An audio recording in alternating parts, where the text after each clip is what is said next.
So Valtteri, we're 7 races into your new life at Alfa Romeo, and I'll be honest, it looks like you're loving things at the moment. Is that how it feels? Absolutely. I'm definitely loving it, and it's been really, really good fun and interesting, and actually, super rewarding when we've got those point scoring finishes and everything, and also like seeing the progress and seeing the motivation of the people. That's really, really nice. You definitely look more relaxed. Does it feel like the pressure's off a little bit here? I have to say yes. I mean, there's still good pressure because we all want to do well, and I want to deliver, but it just feels a bit different. It's hard to explain, but I feel like I can just really drive like I want to drive and set up the car like I want to do it, and it's been fun. So you cycling with Lance Armstrong. You've got your gin line as well. I've seen you in some vineyards. You seem to be loving that side of things as well. Yeah, I'm keeping busy with many other things, and really it's just trying to follow my passion. And I just normally like to do things that makes me happy and what I have passion for. Many projects and still many ideas for the future, but I feel like everything is in a good balance right now between the racing, the work, but also in private life. When I have a bit of time off, I do some cool things and enjoy life. Lewis has managed to make that have a positive impact. I guess from your point of view, that seems to be having the same sort of effect based on this season so far.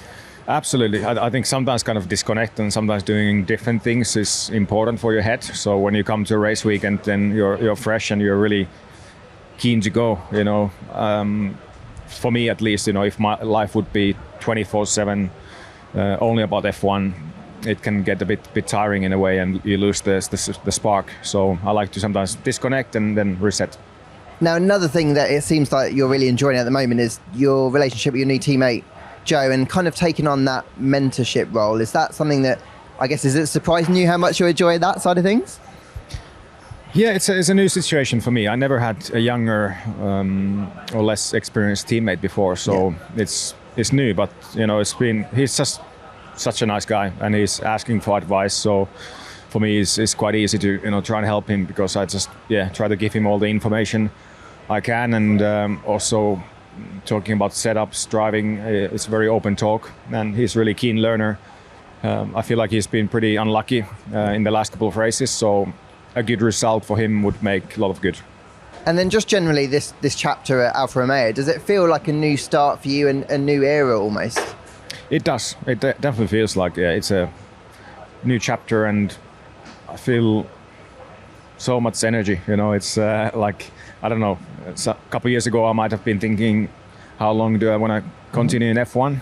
But now I'm like, there's so many years ahead, and I'm enjoying it. So absolutely, it's good fun. I was going to say, you're only 32. Like, some drivers are into their 40s. You've got ages, right? True. Yeah, I've got plenty of years. And in taking more of a leadership type role around here, has that got you thinking about maybe even as far into the future, a management type of role?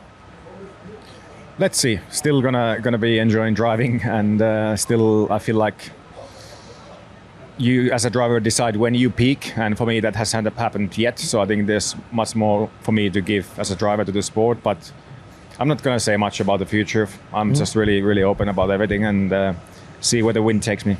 All right, well, that starts here in Baku, and you seem to have a really good run of form here. You've obviously won here, nearly won a second time. What makes you so strong around here, do you think? Since the first year we came here, I really, really like the track. I mean, it's definitely a challenging track. I would say one of the most difficult tracks to kind of nail, especially in qualifying, and also the race is always unpredictable and can be pretty crazy. So I feel like here always in the race it's all about playing the long game and calculating risk. But in qualifying you need to take risks. So I think that balance just works for me. It feels like Monaco was a bit of an outlier. Do you think you guys should be pretty strong around here this weekend? I really hope Monaco is outlier. I think we've learned quite a bit about the car, like mechanically, and we've found out some things why we weren't quite as quick as we thought we would. But I think it's a bit different here. There's a bit shorter corners here, more like 90-degree corners, and not that much off-camber corners except in the Old Town. So I hope it's going to be better, but let's see. I mean, I think we learned a lot from last week, which is important, and then hopefully we can be pretty strong. And it feels like the podium isn't that far away if everything goes right. It's possible. That's that's the beauty of Formula One. You never know what happens, and we just need to make sure we focus on our performance. We need to be there, and if something happens, we'll see.